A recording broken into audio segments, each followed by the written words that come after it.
हाम्रो पार्टी जनता समाजवादी पार्टीका वरिष्ठ नेता अशोक राईज्यू, साथी डाक्टर मीना पौडेलज्यू, साथी तुलानारायण शाहज्यू र यहाँ उपस्थित हुनुभएका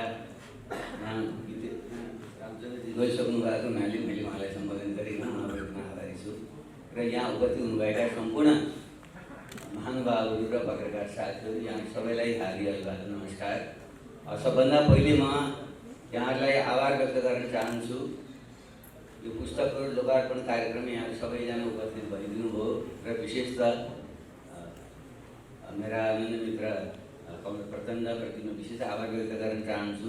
उहाँ धेरै टाढा छु, हेलिकप्टरबाट जानु आउनुपर्ने गाह्रो हुन्छ भन्दै हुनुहुन्थ्यो, फेरि पनि उहाँ आइदिनु भयो, म अत्यन्त आभार व्यक्त गर्न चाहन्छु। र मेरा अर्का मित्र नेपाली काङ्ग्रेसका वरिष्ठ नेता रामचन्द्र पौडेलजी, उहाँ पनि आउनुभयो र आफ्ना विचारहरू प्रस्तुत गरेर यी समसामयिक राजनीतिबारे टिप्पणी गरेर जानुभयो, उहाँहरूलाई पनि म विशेष धन्यवाद भन्न चाहन्छु। र अशोकजी, मीनाजी, तुलानारायण शाहजीले किताबको विषयवस्तुमा नै प्रवेश गरेर जुन सुझावहरू दिनुभएको छ, त्यसको निम्ति म उहाँहरूलाई विषयमा धन्यवाद भन्न चाहन्छु।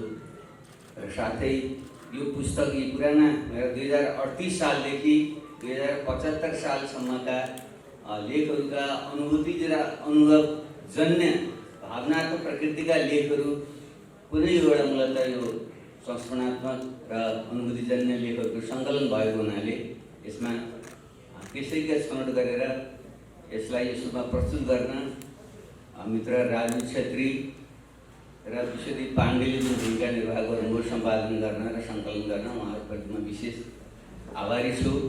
र छोटो समयमा हतारमै भए पनि प्रिन्ट गरेर सकेसम्म आज यो फागुन 1 गते एउटा विशिष्ट दिन पनि हो, त्यसैले यसै दिनमा प्रकाशित गरिदिनुहोस् भन्ने आग्रहले स्वीकार गरेर फाइन प्रिन्टले पनि समयमै जो प्रकाश गरिदियो, फाइन प्रिन्टलाई पनि विशेष म धन्यवाद भन्न चाहन्छु। मैले आफ्नै पुस्तकको बारेमा धेरै भनिराख्नु आवश्यक छैन, उपयुक्त पनि हुँदैन। विज्ञ पाठकहरूले नै पढेर यसबारे थप सुझावहरू दिनुभयो भने त्यसलाई आगामी संस्करणहरूमा यसलाई सच्याउने र अन्य लेख्ने क्रममा विशेष ध्यान दिने मेरो प्रयत्न चाहिँ रहनेछ। तर मैले खालि केही कुराहरू मात्रै राखेर म आफ्ना भनाइ संक्षेपमा म अन्त्य गर्न चाहन्छु। पहिलो कुरा, यस किताबकै बारेमा मित्र तुलानारायण शाहजीले जुन राख्नुभयो, यसको शीर्षक अलि शीर्षक र यसको रूप र सार त्यति मिलेन कि भन्ने जुन कुरा गर्नुभयो, त्यसमा तर्क त छ, तर मेरो विचारमा यो म अलि बढी हुन त यो गैर आख्यान नै हो, तैपनि म अलि बढी सैद्धान्तिक प्रकृतिका लेखहरू, बढी अर्थराजनीतिक शास्त्रीय वैचारिक लेखहरू नै बढी लेख्न रुचाउने र मेरा अधिकांश प्रकाशनहरू त्यसमै केन्द्रित पनि छन्। तर मेरो सायद सबै मान्छेको हुन्छ जीवनको र रुचिको अर्को पाटो पनि हुन्छ, जुन भावनात्मक जुन एउटा पक्ष हुन्छ, आफ्ना अनुभूतिहरूलाई असम्पादित ढङ्गले खुलस्त ढङ्गले प्रस्तुत गर्ने एउटा रुचि पनि हुन्छ। मेरो पनि कुनै कालखण्डमा रुचि थियो र पछि क्रान्तिमा घुमिँदै गएपछि र नेतृत्वको एउटा विशिष्ट स्थानमा पुग्दै गएपछि मानिसलाई स्वतन्त्र ढङ्गले आफ्ना अनुभूतिहरू व्यक्त गरेर छुट दिँदो रहेछ। जबकि म चाहिँ व्यक्तिगत रूपमा जहिलेसुकै पनि व्यक्तिले जुनसुकै जिम्मेवारी वहन गरे पनि उसका जुन अनुभव र अनुभूतिहरू हुन्छन् त्यसलाई खुलस्त ढङ्गले व्यक्त गर्न पाउनुपर्छ भन्ने मान्यता राख्ने मान्छे हो। कम्युनिस्ट पार्टीभित्र अलिकति त्यस्तो प्रकारको स्वतन्त्रता प्राप्त हुँदैन थियो। खास गरी स्टालिनको पालापछि अत्यन्तै यान्त्रिक ढङ्गले कम्युनिस्ट आन्दोलन जसरी ग्रहण गरियो, मान्छे भनेको त भावनाविहीन एउटा शुष्क एउटा यन्त्रवत प्राणी हो भन्ने ढङ्गले कम्युनिस्ट आन्दोलनले जुन एउटा ग्रहण गर्यो, त्यो चाहिँ बेठिक थियो र यसलाई सच्याउनुपर्छ। मान्छे भनेको चाहिँ त्यो शुष्क प्राणी मात्र हुँदैन, वर्गको एउटा छाया मात्रै हुँदैन, वर्ग जातीय क्षेत्रीय लैङ्गिकताको समुचितता हुन्छ, सँगसँगै उसभित्र एउटा मानवीयता पनि हुन्छ। ऊ सामाजिक प्राणी पनि हो, विकासको क्रममा ऊ एउटा मानवीय सार तत्त्वसहित उत्पन्न भएको प्राणी पनि हो, त्यसको वर्गीय पक्ष एउटा हो, त्यो मात्रै होइन भन्ने कुराको निकै बहस पनि हाम्रो हुन्थ्यो। फेरि पनि कम्युनिस्ट पार्टी जुन पुरानो ढाँचाको कम्युनिस्ट पार्टी हो, जसलाई म अलिकति स्टालिनवादी कमजोरी सहितको पार्टी भन्न रुचाउँछु, त्यहाँ चाहिँ निजी अनुभूतिहरू अनुभवहरू व्यक्त गर्ने छुट पनि हुँदैन थियो, त्यसलाई त्यति राम्रो नजरले हेर्दैन थियो पनि। त्यसैले गर्दा पछिल्ला कालखण्डहरूमा मेरा लेखहरू पनि त्यतापट्टि अलिक कम हुँदै गए। फेरि जुन जुन लेखहरू मैले लेख्थेँ त्यो तत्कालीन परिस्थितिलाई ध्यानमा राखेर लेखिएको, यी कुनै पनि मैले कति पनि यसमा सम्पादन पनि गरेको छैन र खास सन्दर्भमा नै ती लेखेका पनि हुन्। र मैले यसलाई त्यो गुमनाम आमाहरू कथा भनेर किन चाहिँ खोजेको हो भने त्यसमा मेरा अनुभूतिहरू खुलस्त ढङ्गले नै पोखिएका छन्, अरूमा पनि पोखिएका छन्। महान शहीदहरू काशी सुरेश वाग्ले, कमरे बसन्त जस्ता, अथवा चाहिँ मैले सिन्धुलीका 3 खम्बा भनेर पनि लेखेको छु, लगायत अत्यन्तै निकटमा काम गरेका साथीहरूको शहादत हुँदा हुने अनुभूतिहरू पनि त्यस्तै प्रकृतिका हुन्थे। तर जन्म दिने आमा र आमा पनि फेरि हाम्रा समाजका आमाहरू जस्तो आफ्नो कुनै पनि पहिचान परिचय हुँदैन।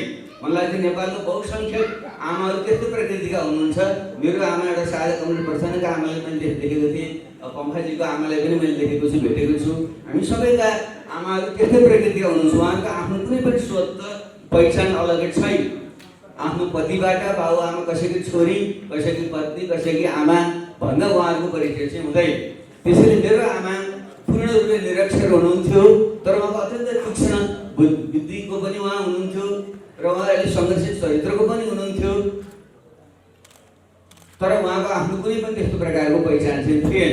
र जुन जनयुद्धको अन्तिम कालमा जब उहाँ बितेको खबर मलाई प्राप्त भयो र त्यति बेला हामी विगत कालमा थियौँ, सिधै सम्पर्क गर्न पनि अप्ठ्यारो थियो। त्यसैले साथीहरूले पार्टीको हेडक्वार्टर मैले पुर्याएर कमरेड प्रचण्ड मार्फत नै फेरि मैले त्यो खबर प्राप्त गरेँ। र पछि मैले बुवालाई फोन गरेर बुझ्दाखेरि बुवाले आफूले भन्नुभयो, त्यो सुनाएपछि म अत्यन्त भावुक भएँ।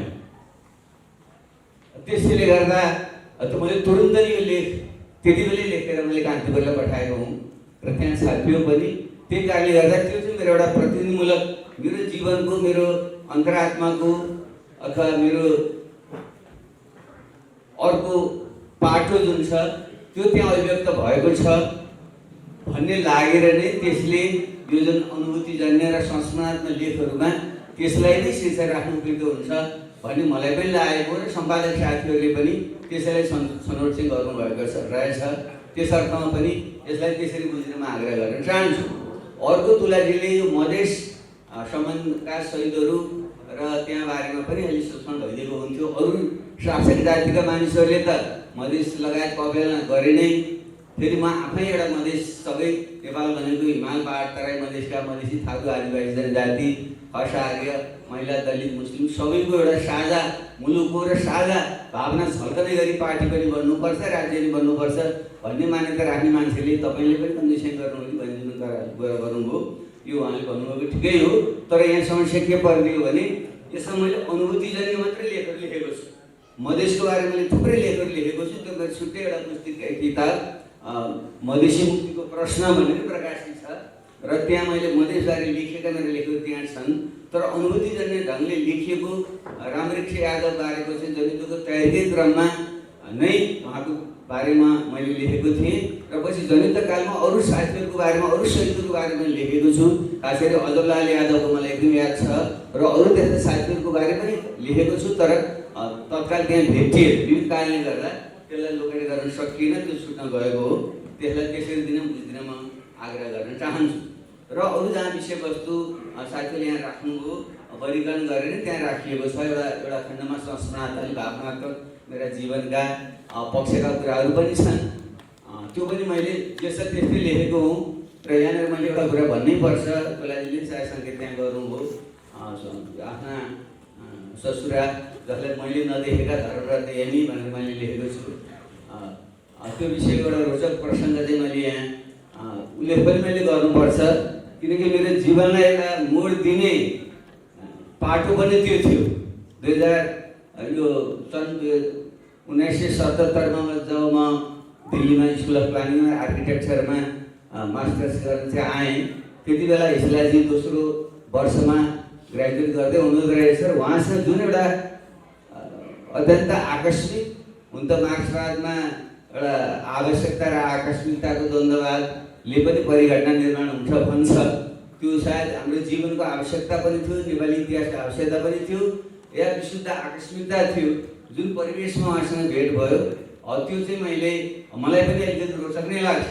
त्यो जुन आकस्मिक प्रकारको होस्टेलको मेसमा उहाँसँग गएको भेट र संवाद र त्यसैले नै म मान्छे अलिकति अलि एस्थेटिक प्रकृतिको मान्छे पनि म थिएँ र यो परम्परागत प्रकारको वैवाहिक जीवन, प्रेम जीवनमा गाँसिएर चाहिँ मान्छेले जीवनमा उसले जे प्राप्त गर्न खोजेको त्यो चाहिँ प्राप्त गर्न सक्दैन भन्ने पनि लाग्छ। सायद हाम्रो हिन्दू संस्कारको यो ऋषिमुनि योगीहरूको परम्पराबाट हुर्केर पनि होला। म त्यस्तो प्रकृतिको पनि थिएँ, तर यसरी भेटेपछि र त्यसको क्रममा नै जुन हाम्रा सहकारी हुँदै गए, त्यस क्रममा नै मेरो जीवन चाहिँ अलिकति मोडिएर विवाह गरेर यो अर्कोपट्टि म गएको पनि हो। त्यसैले त्यसलाई पनि मैले त्यहाँ चाहिँ साथीले जुन राख्नु भएको छ त्यो मेरो जीवनको अलिक फरक खालको फाटो पनि त्यहाँनिर छ।